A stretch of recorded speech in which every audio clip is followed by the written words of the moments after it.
Alright, so got my goodies from Donut King. I've got a cinnamon crunch. Just this one here, looks pretty cool, and a glazed devil's food cake, just for something a bit different, so it'll go.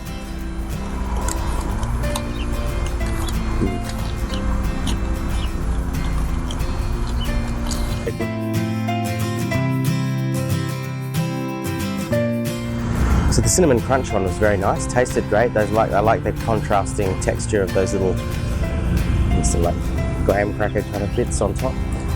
Nice and crisp. Yeah, very tasty. Alright, on to St. Louis.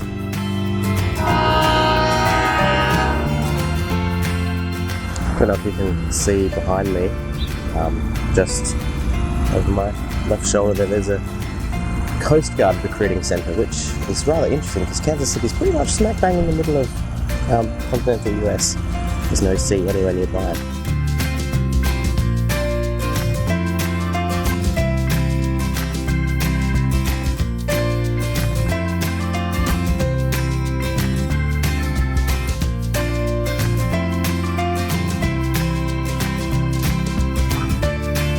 About halfway between Kansas City and St. Louis. There's billboards all along the interstate. I saw one for this place here, Ozark Land. I thought might as well stop and have a look. It looks like they've got some interesting stuff there, and I think some of these roadside attractions are a bit of an American thing, so I thought I'd go and have a look anyway. I've probably spent a little bit more than I meant to there, but one of the things I bought is this Stetson, which is a very southern and western US brand of hat. 100% wool. It's a good one. Now this is the tags, I haven't taken them off yet, but there's my new hat. So I probably will save this one for when I'm back in Texas.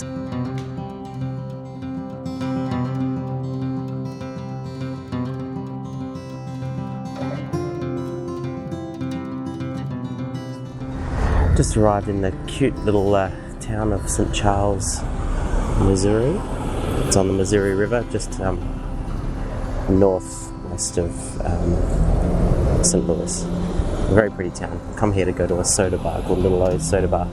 Not necessarily for the soda, but to try their gooey butter cake, which is St. Louis and this region's specialty. So, got my gooey butter cake here, which as I say is a St. Louis specialty. Apparently it was invented by accident years ago. So.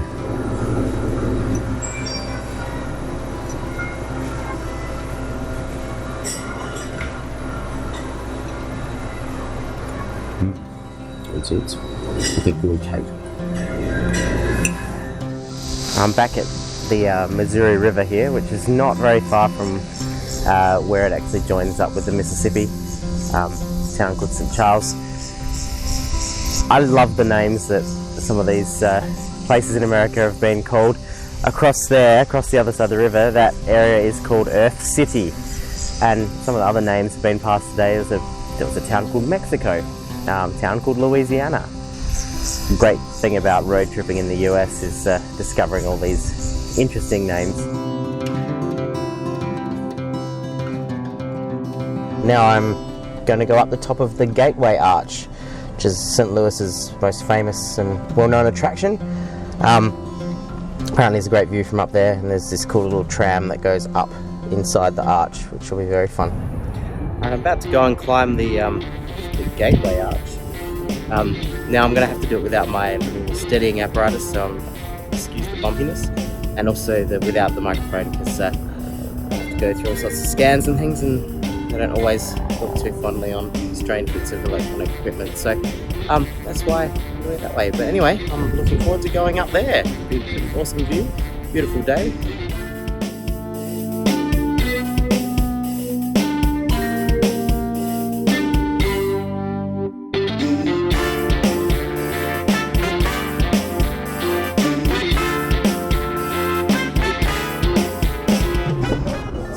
Behind me here is the Mississippi River. Across the other side of the river is Illinois. This side is Missouri. The Gateway Arch is just up above me here.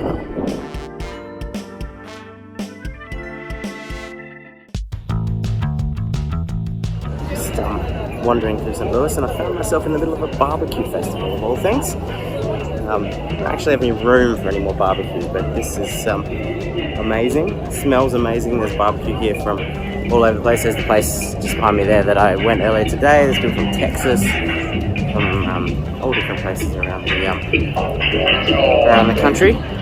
It smells very nice. I'm glad I'm not here on an empty stomach, otherwise that would be it would be dangerous.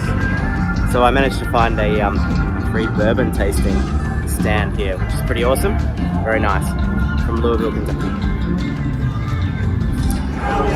Anywhere with a sauce station is okay with me.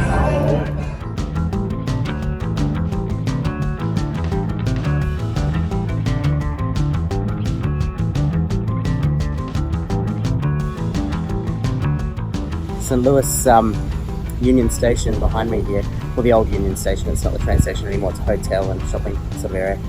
I believe it was one of the busiest train stations in the world at the time.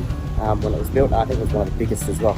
Absolutely massive, because being at the centre of the US, trains from everywhere came through here, people transferred here, all that sort of thing. So I've been pretty excited to come and have a look at this building because of all that history. This space is so huge, it's even got a lake in it now. So it used to be the train station where the platforms were, but that's all gone now, and it's a hotel and entertainment complex. Looks like it's going under some renovation at the moment, so not much here or many people. I'm glad to see that they've still kept a couple of trains here in the platform. So they're not going anywhere anymore, but it keeps a little touch of the railway history. I think out of all the train stations I've been to in the world, this is probably the most elaborately decorated. Gold and green and shiny bits and all sorts of things. It's a very spectacular building.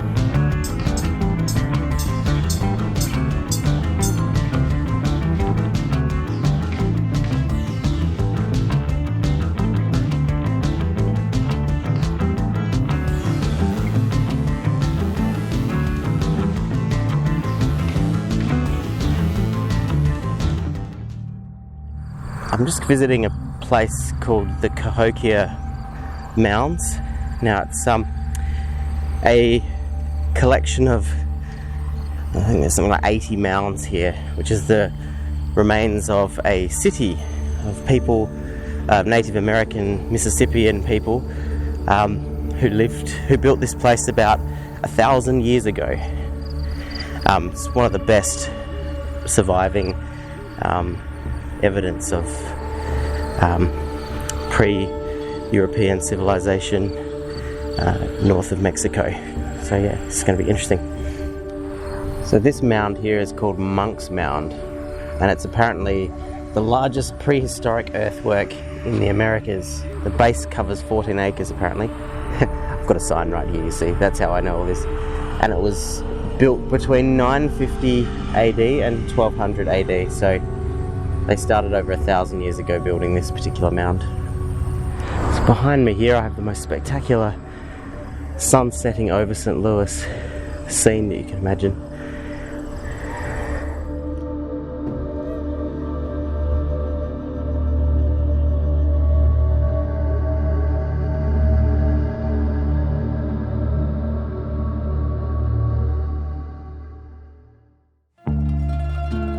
I'm in a district of St. Louis called The Hill, and it's the area where lots of Italian people have lived, and it's known for quite a few of the St. Louis specialties. So I'm just going to go to this place up here called Mama's on the Hill, and I'm going to try some toasted ravioli, which is one of the specialties, and some St. Louis pizza.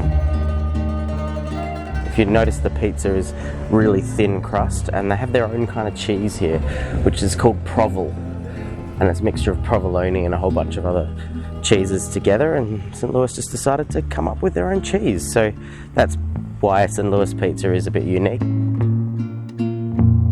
So the toasted ravioli was something that I think was invented actually in this restaurant here. A chef, as often things are, it was an accident.